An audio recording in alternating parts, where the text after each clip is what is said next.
we're going to get straight into this. Your first three power moves for speedy brand growth are pick, define, and clarify. And I'm so excited to bring this to you again. Certified. My name is Darnell, certified brand and entrepreneurship strategist, consultant, and educator with Bulletproof Hustle. All right, so let's do this. Now, on today's agenda, we're going to go through the first three things that you have to do when starting or relaunching a business in today's world. I'll show you some examples to help you follow along and really be able to put your business in its place or something that you're working on. We'll go over some free tools that you can begin to use immediately. And then I want you to stay tuned in so that I can talk about next steps for the rest of your journey and present you perhaps with a compelling offer and incentive. So stay tuned to the end to take advantage of that. All right. Now, this workshop is for you if you are overwhelmed with all the information out there. You might not know where to start. You might need some actionable guidance that you can start using immediately. You may want to launch or revamp a business, but you might be struggling with the time or money aspect. You could have a bunch of ideas. You might be a great idea incubator person, but you don't know which of those ideas to pursue. That's what this workshop is for. All right, so you're going to learn how to today find an idea worth investing in, specify who it is that needs what you've got, and then being able to clearly explain what you offer in a compelling way that your audience to lean in. That's what we're going to do today. Now, let's talk about why this matters. Okay, so just to give you some context, back in, so Converge Hub said about 2 years ago that 50% of small businesses fail in year one. CB Insights, 42% of small businesses fail because of lack of market demand. We are having trouble getting our products out to people, and they fail because there's no demand for them, or we're having issues with communicating what it is we offer to our brands. And 31% of small businesses have closed due to COVID-19, and that was in 2020.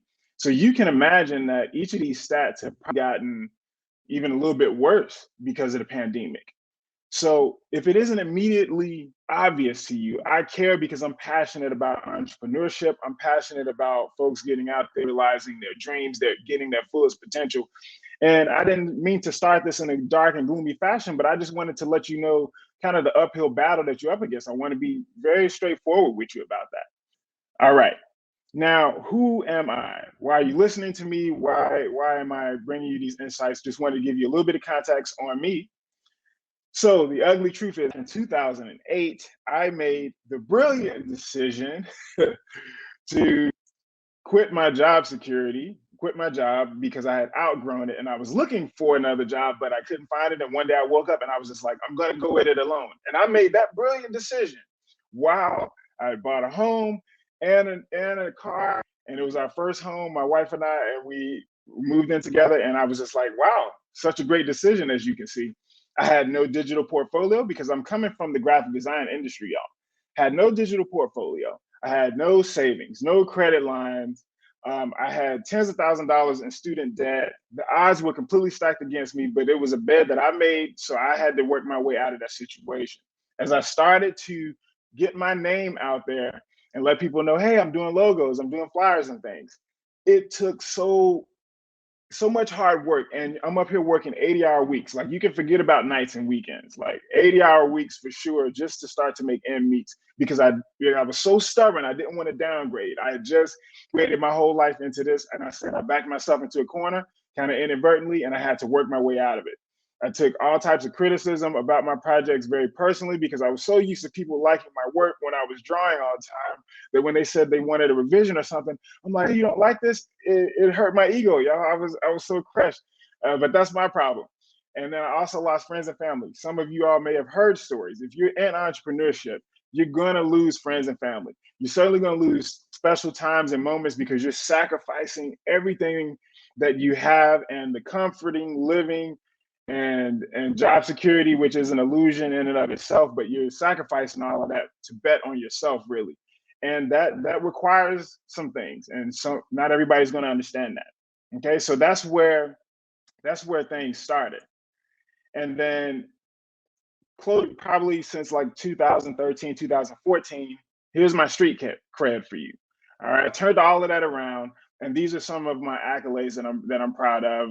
Particularly helping to launch a Band-Aid product called Our Tone for people with my skin tone, for colored folks, for BIPOC. Um, and I helped be a consultant on that project and strategize and come up with ideas, and it was so exciting to be a part of. I got 2 businesses now. I've served over 300 clients from design, copywriting, marketing. I got about 13 years in doing this in terms of being a freelancer or a solopreneur. Bunch of 5-star reviews. I got a motivational podcast right now, so I'm doing several things, and I just thought I'd give you some context into who I am. So I hope y'all can understand that. Brandon is asking, what is 30 under 30? So that was in Charlotte, and in the place where I stayed at that point in time in Charlotte, North Carolina. There was a contest, and I was nominated for at that time when I was still in my 30s. Oh, I guess I was under 30 at that point. Yeah, that's right, because I'm still in my 30s now. So I was like approaching 30, and I won for my accomplishments at that point. And so 30 people are nominated and win each year. So that might have been, I don't know, 2012 or 2013 or something when I had won that. So that's what 30 under 30 is. It's about the top people in your city. Yeah, doing great things and inspiring people, of course, and just doing great work. Sometimes it involves also volunteering. So, all right. Finally, I just wanted to share with you a couple of brands that I've worked with over years. I'm proud to have worked with these brands. Same as before, worked with them in many different capacities, whether it was graphic designer, copywriting, marketing, creative director, brand strategist. I've worked in many of these different capacities. Some of these brands you may recognize: Band-Aid, Johnson & Johnson, 23rd Group, Aveda Institute. So I got experience in all these places. These are some of the clients that you may recognize. All right, so let's move on. All right, so the very first thing that you have to do is pick a problem. And these first 3 steps, the number one thing to building or revamping a business, no matter what industry that you're in, it doesn't matter where you are in your thought process or how much you think that you understand your business, you must always start with the problem. And you start with the problem so that you understand your why. Because times are going to get hard, and you might be changing audiences, you may be shifting careers. But one thing you have to be is you have to be passionate about something enough to get over those hurdles that you are inevitably going to go through. Now, picking a problem it starts in three brackets here. We notice, we select, and then we have to become finely tuned to what's happening. We got to choose something out there, and then we need to make a plan on what we're going to do about it. Now, let's break this down. All right. When you notice, for picking a problem, this is about seeing what people are regularly complaining about online, offline. People are complaining about things all of the time around you. Sometimes you might be ignoring it because you're tired of the complaints. The great thing is people are complaining everywhere, so it won't be hard to find a problem out there that exists. There are more problems than solutions. You are now just going to starting to become more like you're going to turn on your radar to say, okay, I'm going to listen out for the more common things, right? So if you're going online and the places that you spend and looking in the chats and forums, seeing what's going on, as well as with your friends and family and the places that you frequent as you're out and about in the world, just start to tune in that thing a little bit more. Turn your listeners on to see what's really going on, and not just be only looking at things from a conscious and subconscious level, but starting to listen consciously and really actively and intentionally. Next, as you're doing all of that, you want to choose a problem that you're very, very passionate about solving, right? So all of these problems that exist, probably hundreds of thousands of problems.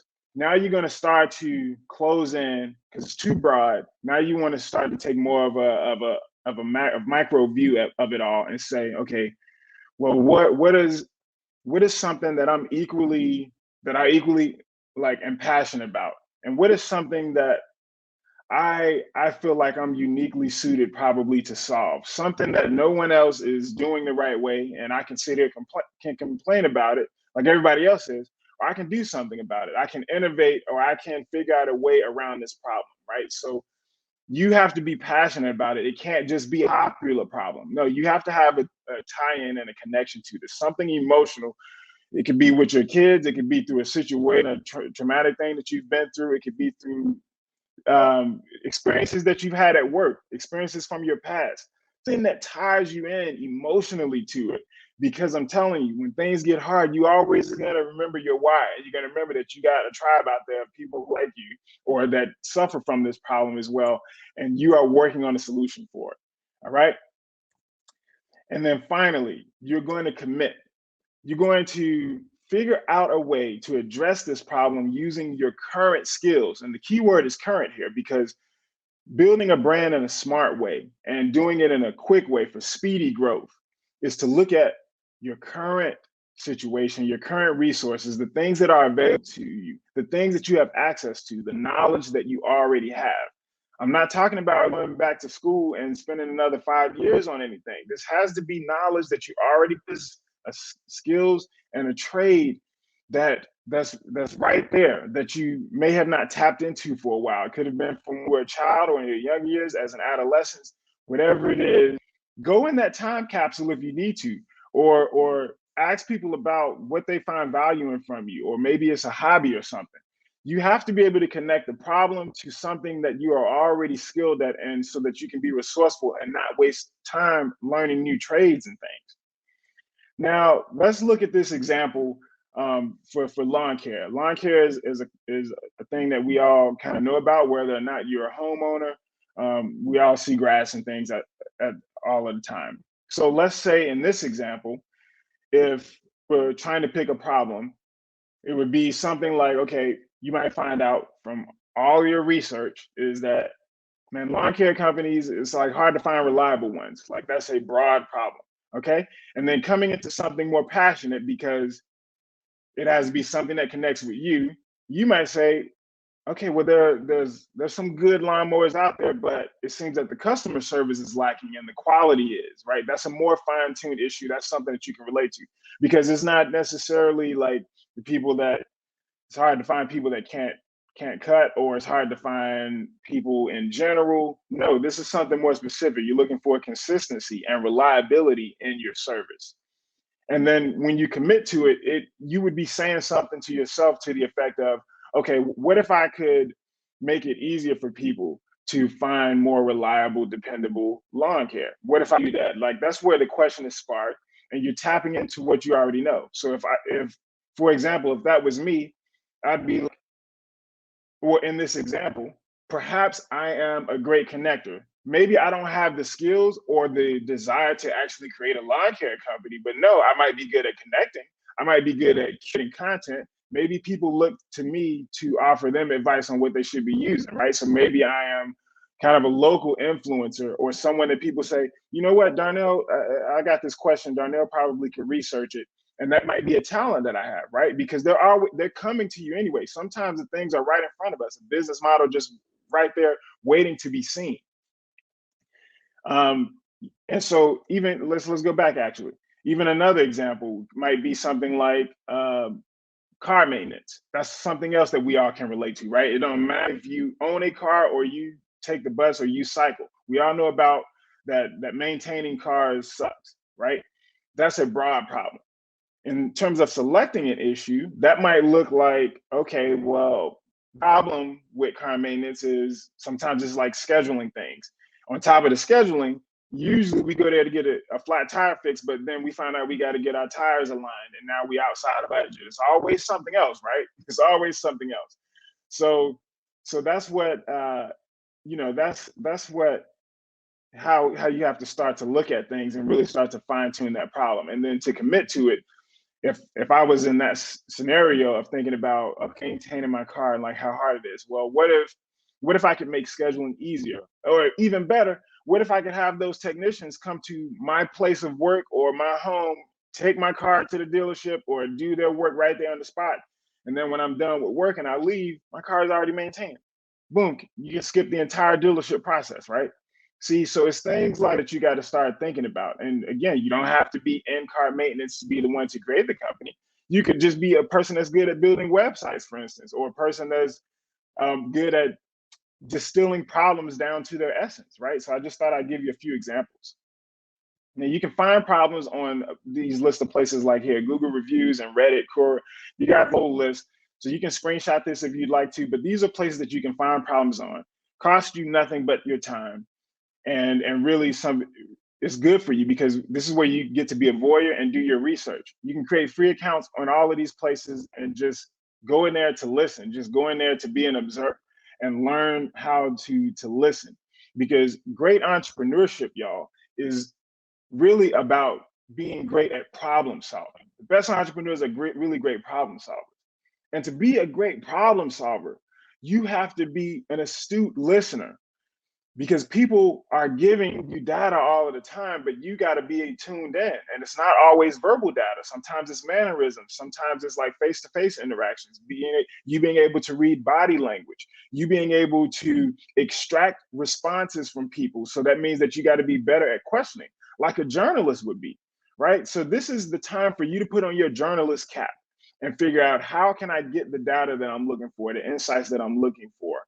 And that's what's going to make you a great business owner, a great entrepreneur, a great freelancer, solopreneur, all of those things. All right. Now, let's talk about what this looks like from a visual standpoint, a Venn diagram. Noticing what people are saying, being able to select something that you're passionate about, and then you committing to how are you going to solve it. Not even the how, actually, but just committing that you are going to solve it because that begins with that pledge. So as you can see, the Venn diagram is about, okay, things people are complaining about, the passion, and see your brand is right there in the center of the entire thing. It's where all of those things converge. So I want you to take this as well and be, if you're a visual person or if you like to draw out things, that's a good way to really hone in on how all of these things, they coexist and they all work together. Now, I have created a pick a problem worksheet for you. It's a free downloadable for you. You owe me nothing. You can take it with you. That includes that Venn diagram as well as with some spaces for you to list out the complaints that you're seeing, what your passions are, and then to list out what your skills are. But this is a free worksheet for you to really help you. You can print off as many copies as you need. And the objective, y'all, is to really list out several problems because again, there's plenty of them, and there are certainly things in your life that even you complain about. The goal is to see if there are enough people that have that same problem that you can really create a niche and like an audience for, and then say, okay, this is worth creating a business around. That's how you pick a problem. That's the correct way of going about this. Now, step two, after you've picked the problem, next is define your consumer. It's the next most important thing. Your consumer is a synonym. Consumer is a synonym for like your ideal avatar. You may have heard that term, y'all. You may have heard audience member, your buyer, your customer. It's all the same thing. For purposes of this workshop, we're just calling it your consumer. After you've picked the problem, now it's time to really hone in on who your audience is. And it works in this process. You don't start with the audience or with the idea. You always start with the problem and then the consumer. All right. Three parts to this. You're going to identify who it is, right? Who this audience is, and they're just made up of the people that have the same problem as you. You're going to listen to what it is that they're saying, and then it's time to get to work. All right. Now, as we said, identifying and defining your consumer, y'all. Your target audience is basically just people who have the exact same problem. So as we went picking that problem, now it's about saying, okay, do enough people have this? How many people, who is it starting to look like? And what does this mean? Like, what is this group of people? What are they all about? The one thing that connects them all, the common denominator, that they have the same core issue, and that's valuable. That means that there's the hungry audience and they're being underserved or not served at all. This is a void that you get to fill. This is a great opportunity. Next, after you have identified who that group is, you want to start to listen to them by how they express the problem, not the way you express the problem. As an entrepreneur, as the idea creator, as the person that's going to build the business, as the person that's doing this research, you're going to have an engineer's mindset, which means you're going to have a tendency to over articulate things. Your consumers, your audience, they're not going to articulate things the same way. Trust me, I've tested it many times. People will complain about, and it's up to you as the entrepreneur to extract what's really going on beneath the surface, because people are not going to tell you how to create their business for them. And it's not their job. They're on the complaining end. So it comes in many different modes, and you have to be able to find the common denominators, the key words, the key insights that are constantly being repeated amongst these same groups, and listening to how they express it. It's extremely important, more than how you explain it in your own mind. Next, after you've done that work, you need to let them know that you're working on a solution that they are going to love. This is how you start to validate the idea and start to actually pre-sell it before it's even created. As you notice, this whole workshop is what you need to do before you are worried about your logo, your website, your flyers, your ads, your social media handles, any post, anything. First, have to pick the problem. You next have to define the audience. So this is the work that you're doing prior to this point. And let them know that you're working on a solution that they'll love. It could get them to lean in, and then you're garnering their interest. All right, so let's break this down a little bit further. Now, psychographics was actually a term that I learned about a few years ago, but everybody talks about usually demographics, right? When you are trying to create ads or you're trying to understand your audience, you just usually, like, we all understand what demographics are. But in today's world, y'all, you really got to know the psychographics of the person, their belief system, where they shop, what their hobbies are, what their goals and what's motivating them at this current age, whether they have children or are widowed, what their strengths are, what their relationship status is.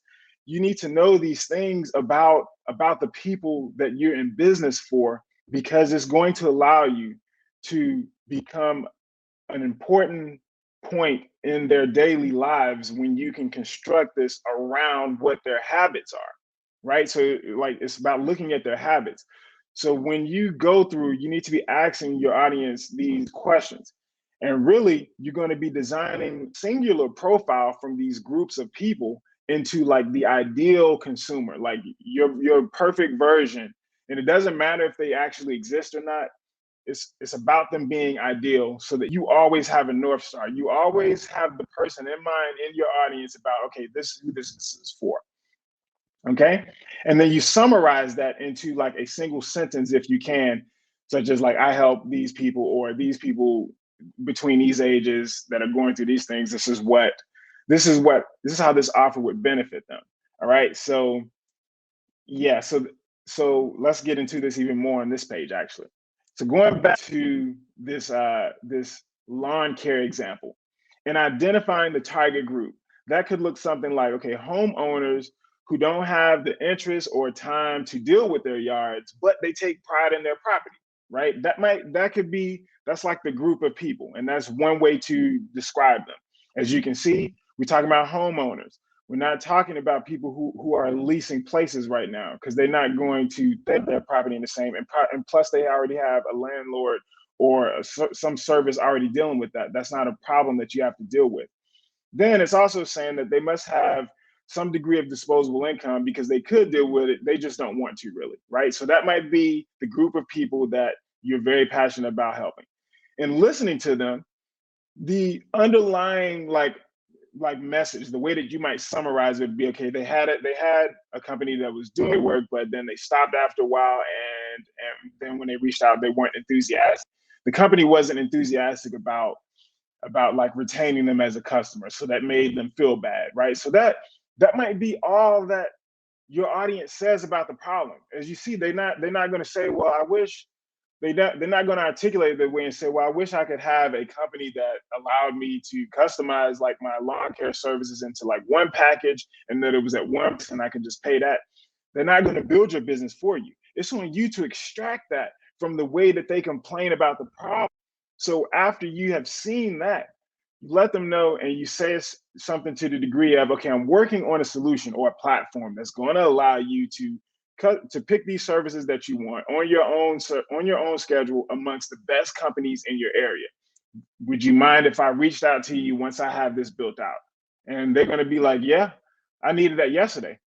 They're going to be crazy stoked that somebody is working on a solution, because you've done the work already.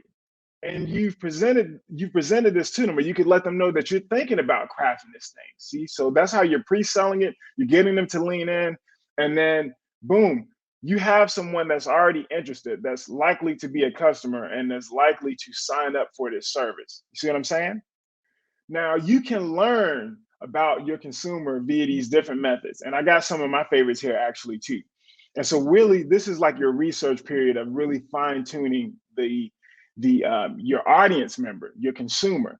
In step one, it was about researching the problem. Now it's about understanding the people. You can do it through one-on-one phone calls, coffee dates. Video ask is actually a great technology. I've actually employed it on my website as well, where you get to basically put a video up on your website, but it's set up with certain conditional logic so that people can put in options like depending on what you say. So for instance, on my website, it says something like I'm Darnell and I'm a brand strategist, all of these things, like what brings you here today. And then people can pick the options, right? But you could use this in a different way where like you're kind of quizzing people, perhaps if it's the example of car maintenance or lawn care. You're pretty much trying to make the conversation more personal and less salesy, more conversational, more collaborative. So being intimate in these ways, group webinars, conversational surveys, these are the best ways to go about extracting the insights that you need from what's going on with your audience, since you have to be a better listener and a better observer. Thank you, Dane, for letting me know that you still follow me here. So group webinars, video ads, okay, coffee dates. And the last thing I wanted to say on this topic, y'all, is that you're not going in this to sell anything at this point. This is about learning more about them. And when you genuinely show interest, my wife tells me all the time, people will open up if you show interest in them. Like people like talking about themselves if you ask the right questions and you're not, and your reasons are genuine. So you gotta care enough about your audience. You need to genuinely be engaged with them because they're ultimately going to become your customers. So that's what it's about. It's about retaining a curiosity and a humility to say, I don't know everything yet, and I don't want to build a company that no one wants. I don't want to build an offer that no one wants. So let me go and learn about things. So if you have time, again, this costs you nothing. All of these things, they cost you nothing to set up.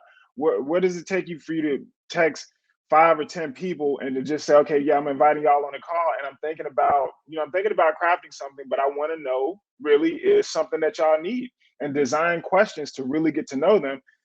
Psychographic questions like what are they struggling with, what are they motivated by, and then you start to create that ideal consumer profile. One quick tip is she who knows and serves her consumer best is the winner. Okay, so getting to know your audience, your target audience deeply is the path forward. You need to learn their motivations, their struggles, and goals. As I mentioned, you got to know them as well as you know your best friend.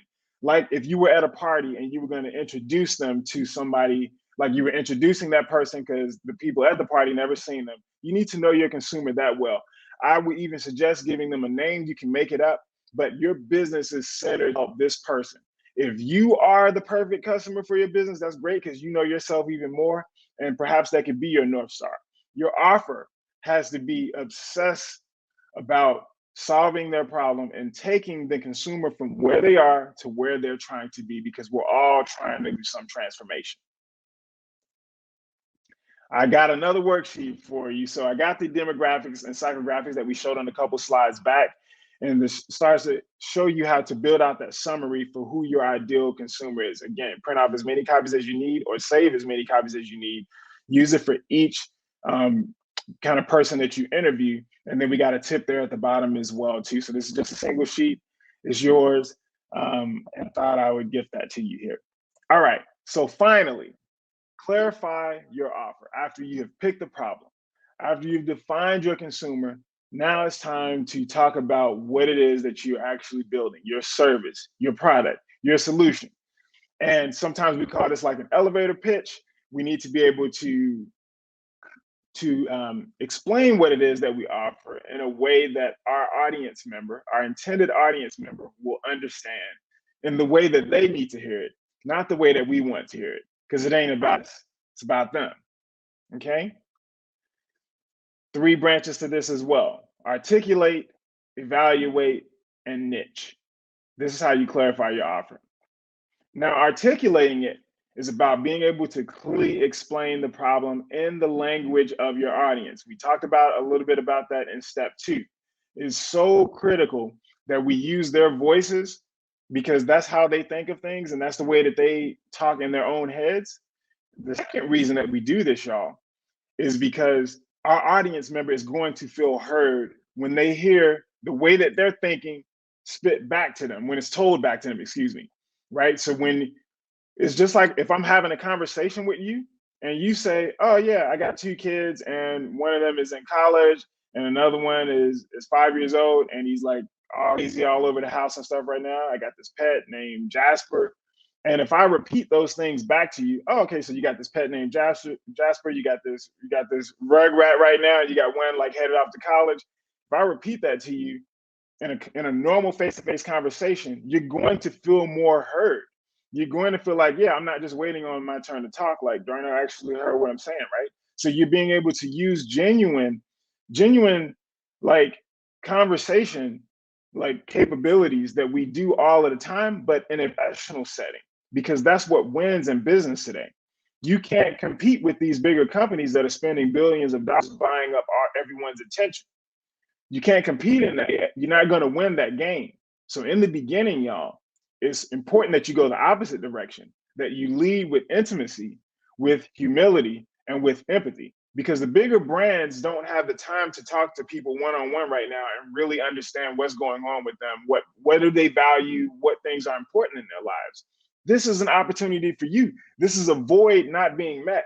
So this is refreshing. And again, it costs you nothing but your time and your interest.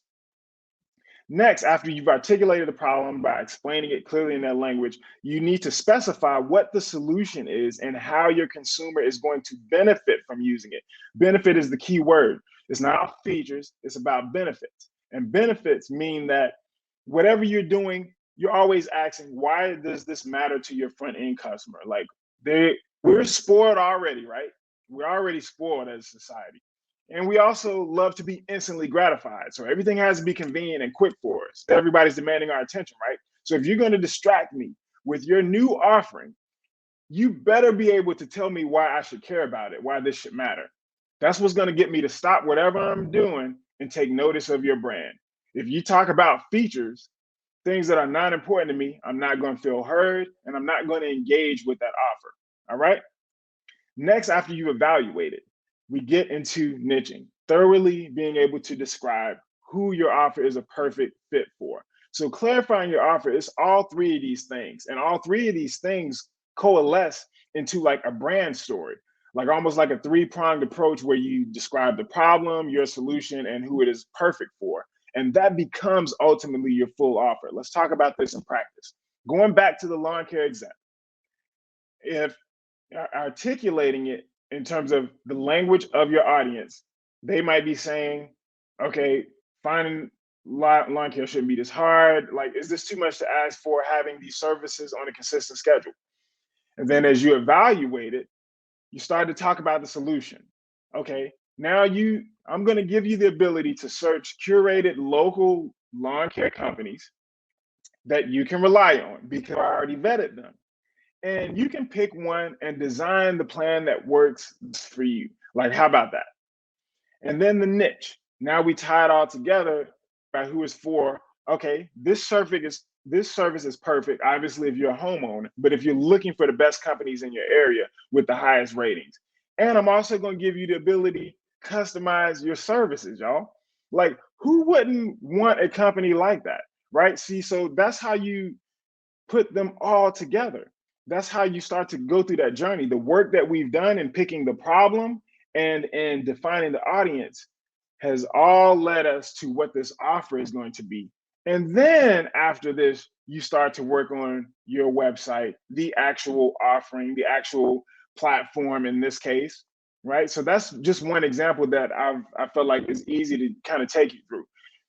Just to even tie it up even better and tee it up, if we were going back to the card maintenance aspect, right? So as the person is explaining it in their own mind, like, man, I hate maintaining my car, right?